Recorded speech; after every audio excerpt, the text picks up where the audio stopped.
Jack's RPG Podcast. I'm in Max. Pursuing the RPG hobby with reckless abandon. Why, hello. This is not a full-on episode. This is just sort of an update about what's going on, and I am going to read one email. Our regular show is going to start again this coming Friday. We've been in the process of transitioning over to online using some kind of conferencing solution so that we don't have to all be in the same room. Not that we are, exceeding the limits for groups of people, but just to be safe. So our games will resume, and they're going to be remote and online. I was trying to come up with a logo for Dolby 19.1, which is what I would call the sound features that you'll hear in that, because the sound quality will be a little less, but that's understandable, I think. The Friday show will continue. Again, it's probably going to be remote. And I think that's about that. I had did you ever have that epiphany when you GM a lot and you're, especially if you run more traditional games where they're kind of prep heavy, where you've had that moment where you've realized that under different circumstances, if you were exceedingly rich, you could probably be a supervillain? I had one of those epiphanies a few nights ago. I was just kind of thinking about, what's going on right now, and I thought, what would a supervillain do to make this worse? And I came up with a horrific thing. I'm not even going to say what it was, but it's like, wow. Yeah. No wonder most GMs are on watch lists. I got one email for you. I'm just going to read this real quick and give you a little bit of advice on it, and then we'll go back to, then I'll shut off, because there is a stream tonight. Please bear with us with the streams, because people are going to be ironing out their systems. I think we're using Zoom for conferencing. There's going to be technical issues. There's going to be a lot of false starts. But also we don't do our show that way. We don't do our games that way. We all sit at the same table the vast majority of the time. And so if you want to make a drinking game out of it, you can do that too. So because of the fact that we're not used to the lag that you get with things like Skype and Zoom and things like that, if you hear two people talking at the same time, and one says, "No, go," you know exactly what I'm talking about. I assume you take a drink, have a lot of alcohol on hand, and expect that you're going to get completely hammered, because that's going to happen. You may want to call a friend to watch you to make sure you don't drown in your own vomit. Okay, this email is from DNC. Do not conflate? I don't know. I like playing in horror tabletop RPGs, but I find I'm absolute shit at playing and GMing them.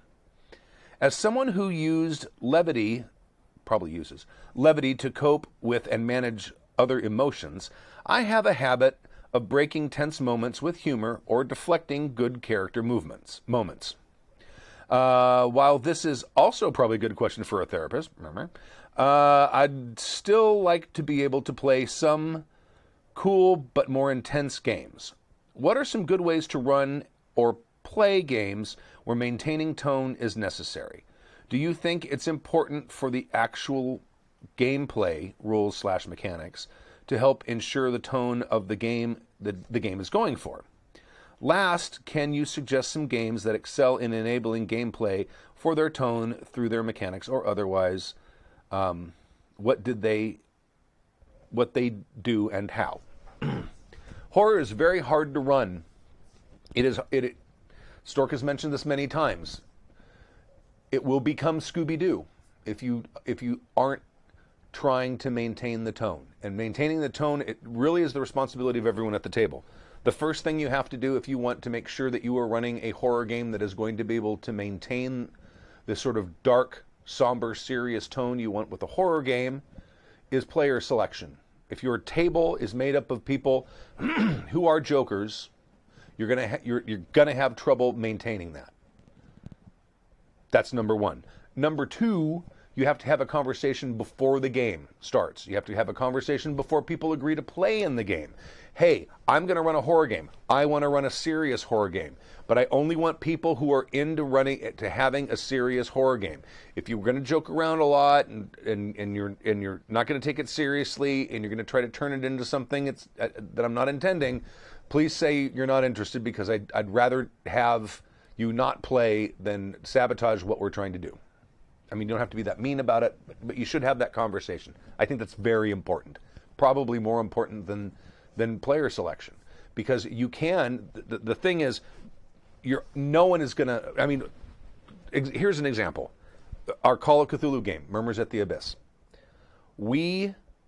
Everyone at the table signed on to the fact that we were going to run a serious game. It was going to be, Call of Cthulhu the way the designers intended. That's what we were planning on running. A dark, serious game. And most of the time that happened.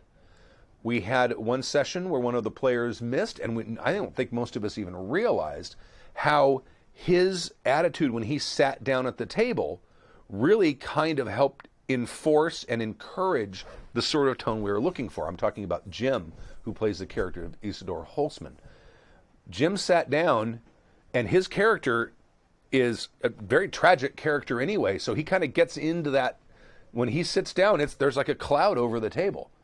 And when he was missing, we were joking around a lot. And near the end of the episode, if any of you happen to have heard that episode, we talk about the fact that his absence caused the game to have a lot more levity than we wanted or expected that it was going to have. There was a lot more joking around, a lot more side conversations. And when he came back, it took most of that session to kind of get our heads back into that sort of mindset. Third, I would say take it easy on yourself. There are times when people are going to crack jokes. Just remind everyone that you're trying to run a serious game. I don't think there's any reason to make it more of a big deal than that. And if you happen to do it, because I've done it myself, and I'm the one that said I wanted to run a serious game, I've made those jokes myself. Just know that, I mean, it's a natural tendency for people when they're scared to come up with or uncomfortable about what's, a situation, or they're feeling tension or whatever. It's natural for at least some people, probably most, to crack a joke if they have a sense of humor. If they don't have a sense of humor, then they're going to crack a lame joke. But you have to cut yourself some slack, because it is going to happen, and just because it happens does not mean a session is a failure or a campaign is a failure. It just means you had a little slip, and that's fine. And sometimes maybe having the people, when they feel so compelled, even though they know they're not supposed to do it, and they feel so compelled to crack a joke at that moment, the whistling past the graveyard syndrome, maybe that's a signal that you did create the kind of tension you were trying to create. Maybe having someone crack a joke like that, unless it's low-hanging fruit jokes, because, I mean, there are people that always go after that stuff, but if someone was cracking a joke in that sort of nervous way that you do when there's a high level of tension, that's kind of a sign that you did something right. So I don't know if that's necessarily a failure on anyone's part. That's just a sign that you're doing what you're trying to do. The other thing you might want to do is come up with some kind of way to maintain the tone and enforce the tone. In the Call of Cthulhu game, we have X cards out. The X cards are there for the traditional reason X cards are there, but they're also there for tone. And they've been used a couple times when side conversations start, or they get too long, or people, start cracking jokes. More than one joke, no one taps the X card. But if a second joke happens, or if it starts to turn into a thing, someone will hit it, and we're all like, "Oh yeah, we're not here to do that." So that's not a bad idea to have. And also, and I've said this before, having another reason besides uncomfortable topics to use an X card is going to normalize its use. Because I've seen games where X cards have been out and no one has used them, and someone probably really should have, but no one wanted to be the first person to do it.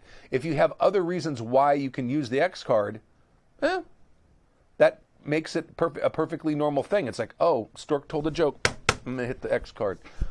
Tappy made an inappropriate comment, I'm going to hit the X card. And once it gets used, that sort of breaks the seal. You know what I mean? That allows other people to do it as well, possibly for different and maybe more serious reasons. And I'm trying to think if there's anything else that I need to talk about. I think that's pretty much it. 10 minutes.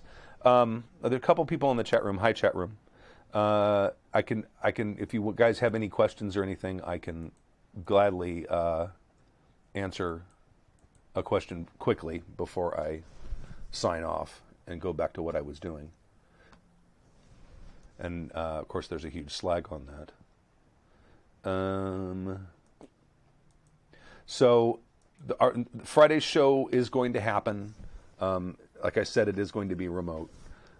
We have a lot of backlog of emails. If you've ever had a question, now right now we're just getting the emails that were written in January. So we've got about a 3-month backlog on emails right now. But if you want to write emails, because there's not a lot to do, especially if you're sitting at home. If you want to send us an email or something like that, please do. happyjacks.org. No, happyjacksrpg.com. That's happyjacksrpg at. Oh my God, I can't do it without a piece of paper in front of me. happyjacksrpg@gmail.com. That's happyjacksrpg@gmail.com. And of course, our shows, the advice shows Friday at 7 p.m. ish. Pacific time. That's Pacific Standard. No, daylight. It's daylight time right now. So that's about it. I think I'm going to call it, and I will talk to you guys on Friday. And again, for those of you who listen and watch the APs, please bear with us. There's going to be some hammering out of details and trying to get all of the disparate parts to work together nicely. So that's it. Thank you very much. And I'll leave you with the anthem. Is it this one? Yeah. We're listeners of Happy Jack's RPG podcast. We get all our game news from douchebags galore. With reckless abandon, we pursue this a hobby. From Michigan to Australia and maybe East Timor. Be it riffs or exalted, GURPS or Dungeons and Dragons, hero, pathfinder, fate or savage lands, evil plans will be usurping, though we could do with less burping. Happy Jack's podcast will be douchebags all. Look at the coffin with golden handles. Isn't it grand, boys, to be bloody well dead? Let's not have a sniff.